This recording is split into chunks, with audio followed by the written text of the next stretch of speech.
Calls for water testing in Kettering. The BBC has seen documents suggesting toxic waste was dumped in the town. I think we don't actually know the scale of the impact that the Toxic Town scandal had. It might even be toxic towns, who knows? Hello, good evening. Thanks for joining us. New documents have come to light which suggest hundreds of tonnes of toxic waste from Corby Steelworks was dumped in nearby Kettering. Children in Corby were born with birth defects believed to have been caused when the town's steelworks were dismantled in the 1980s. But this is the first time there is any indication that that waste was dumped elsewhere. North Northamptonshire Council says it's considering the information and there are now calls for water testing to take place in Kettering. Kate Bradbrook reports. It was one of the UK's biggest environmental scandals. The mismanaged clean-up of Corby's old steelworks led to a High Court battle after children were born with limb differences due to toxic dust. Since then, many more families have come forward. My daughter was born with extra digits on each hand, extra thumbs. She's 35 now. I worked on the Elstree Industrial Estate at the time when I was pregnant and in the years before that. And I believe that the toxic waste affected me and subsequently her. BBC Look East has obtained documents which suggest the dumping of toxic waste from the steelworks wasn't confined to the town's Dean Quarry.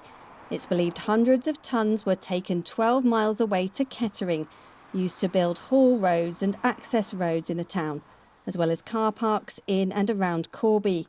Soil samples at the time indicated a risk of toxic metals, including arsenic, zinc and manganese, being leached, contaminating the land. It's come as a shock, but not a surprise for families affected in Corby. Everyone in the court case they were too widespread. It wasn't a small cluster of people all in the same place. So deep down in my tummy, I knew that it was somewhere else and was going to be in other places. We've always said it's tip of the iceberg.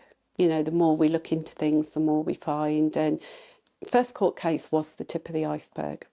And I think now it needs to fully come out and be sorted once and for all.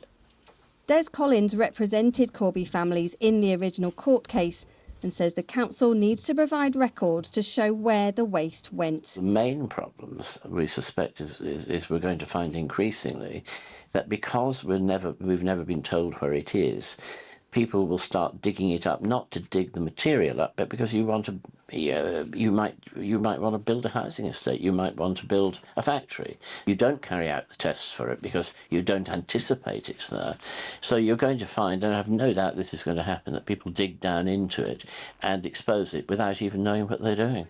Local councillors are now calling for water testing, which took place in Corby in November, to happen in Kettering.